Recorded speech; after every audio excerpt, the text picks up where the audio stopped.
CMR ఇప్పుడు మరింత వైభవంగా విశాలంగా మన ఉప్పల్లో గ్రాండ్ రీఓపెనింగ్ 28 మార్చ్. తిహార్ జైల్లోనూ కవిత ఇంటి భోజనమే చేయనున్నారు. జైల్లో ఉన్నప్పటికీ ఆమెకు కొన్ని రాజ మర్యాదలు చేయనున్నారు. ఇలా కొన్ని ప్రత్యేక వసతుల మధ్య జీవించనున్నారు. 14 రోజుల జ్యుడిషియల్ రిమాండ్ విధించిన తర్వాత తనకు జైల్లో కొన్ని వసతులు కల్పించాలని న్యాయస్థానానికి కవిత విజ్ఞప్తి చేశారు. అయితే కొన్ని ప్రత్యేక అనుమతులకు కోర్టు అంగీకరించింది. అదేంటో ఇప్పుడు తెలుసుకుందాం.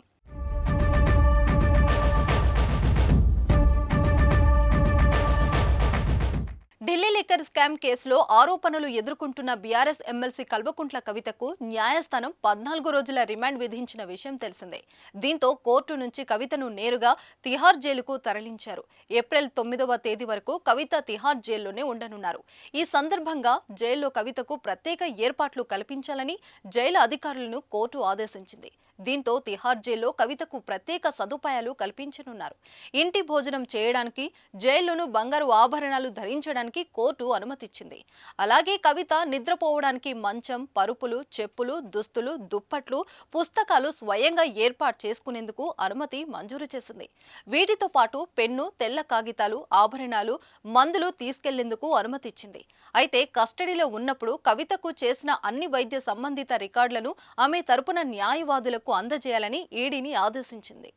మంగళవారం మధ్యాహ్నం సుమారు 2 గంటలకు న్యాయస్థానం 14 రోజుల రిమాండ్ విధిస్తున్నట్లు చెప్పగా ఆ తర్వాత కొద్దిసేపటికే కవితను రౌస్ అవెన్యూ కోర్టులోని ప్రత్యేక సెల్లోకి తీసుకెళ్లారు.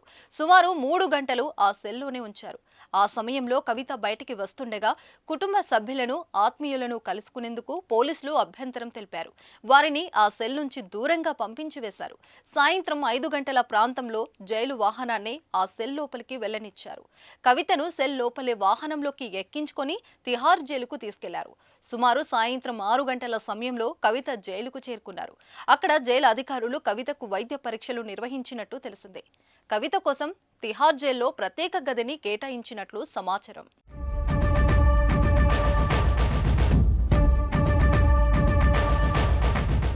సుమన్ టీవీలో మీ పర్సనల్ అండ్ బిజినెస్ ప్రమోషన్స్ కోసం కింది నెంబర్కి కాంటాక్ట్ చేయండి.